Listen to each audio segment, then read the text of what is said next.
कहानी का शीर्षक अधूरी ख्वाहिशें। गांव के छोर पर एक पुराना सा मकान था जहां 70 वर्षीय रामदीन काका अकेले रहते थे। उनके बच्चे शहर में बस चुके थे और कभी कभार ही गांव आते थे। काका का जीवन अब खेतों और यादों के सहारे बीत रहा था। रामदीन काका हर सुबह सूरज उगते और निकल जाते। एक छोटा सा बाग उनका सबसे बड़ा सहारा था। उसमें आम, अमरूद और नींबू के पेड़ थे। ये पेड़ उन्होंने अपने बच्चों के नाम पर लगाए थे। उन्हें उम्मीद थी कि एक दिन उनके बच्चे लौटेंगे और इस बाग में मिलकर बैठेंगे, बातें करेंगे। एक दिन गांव में एक युवा पत्रकार रवि किसी रिपोर्ट के सिलसिले में आया। वह काका के बाग के पास से गुजर रहा था जब उसने उन्हें अकेले बैठा देखा। बातचीत के दौरान रवि को पता चला कि काका की कहानी सिर्फ अकेलेपन की नहीं बल्कि अधूरी ख्वाहिशों की भी थी।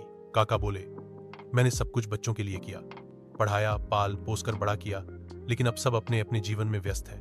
कोई शिकायत नहीं है, पर दिल तो करता है कि एक बार सब एक साथ इस बाग में बैठे। रवि को काका की बातें दिल को छू गईं। उसने ठान लिया कि वह कुछ करेगा। उसने काका की कहानी को अखबार में प्रकाशित किया, अधूरी ख्वाहिशें, एक पिता की सच्चाई।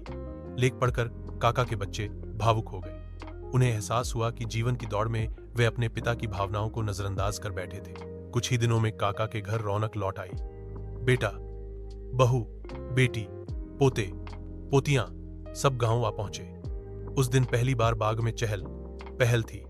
काका की आंखों में आंसू थे, लेकिन ये आंसू खुशी के थे। शाम को सभी आम के पेड़ के नीचे बैठे, बातें की, हंसे और पुराने दिनों को याद किया। रवि भी वहां था, कैमरा हाथ में ली। काका ने उसकी ओर देखकर मुस्कुराते हुए कहा, बेटा, तुमने मेरी अधूरी ख्वाहिश पूरी कर दी। इस कहानी से हमें यह सीख मिलती है कि बूढ़े माता पिता की सबसे बड़ी खुशी उनका परिवार होता है। समय रहते उनके साथ बिताया गया पल ही असली संपत्ति है।